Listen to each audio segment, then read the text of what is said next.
All right, so guys, you're planning to buy a house. There's something you need to know. Make sure the house, if it's being sold, if it's a regular sale or if it's an estate sale. Now, what that means is basically somebody might have passed away, they left a home to them, and the family members are selling the house. On occasion, there's a lot of family members, there's a lot of heads that are involved in this. So the sale might not be a basic sale where it's one seller and it's their decision. It might be several. It might be a couple siblings, and they might not be in the same state. So the decision of whether to sell it or the price or to accept your offer has to go through all those people. Now, I'm going to talk about that portion of the real estate. He's going to talk about the mortgage side. So this is something that you need to know if it's an estate sale.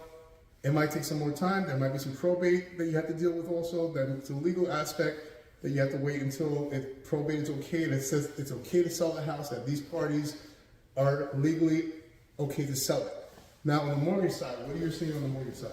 So on the mortgage side, just like Evans just said, you want to make sure that the probate has gone through the courts, because you're waiting for letters of testamentary, which can take 3 to 6 months. So guess what? If you're signing a contract and you want to lock in on an interest rate and you're not going to be ready to close for 90 to 120 days, it's a problem.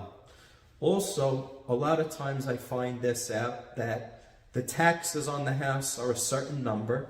Because it's in an estate, the sellers had various exemptions that you're not going to get. So they might tell you the taxes are $10,000, but the true taxes to you could be $12,000. Now, the reason for this might have been because they were older people that have the home. Exactly. They might have a star exempt, and if you're over 65, there's I forget, an enhanced star.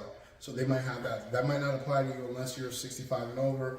And I believe it's a military star also, or something. Yeah, they could have been a veteran. They were getting exemptions as a veteran that you're not going to get. So you want to find out all of this stuff, because it's going to affect your transaction. It's going to take longer, and the payment might be a lot higher when you find out what the true taxes are. Now, we're not trying to scare you. We just want to give you information so you know what you're getting involved in, if that's something you want to get involved with. If you're buying a home and you have a situation where you're living with your parents or you're living with family and it's okay, you can stay for a couple extra months, then this might be the transaction that you should be getting involved with.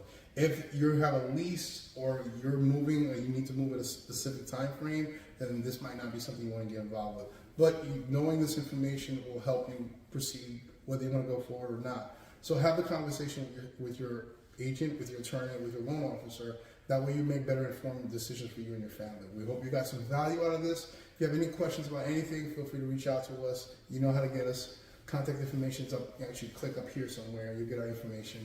And let us know what other topics you want us to talk about, and we can answer for you. Feel free to share, like, and subscribe. Talk to you guys later. Have a great day. Have a great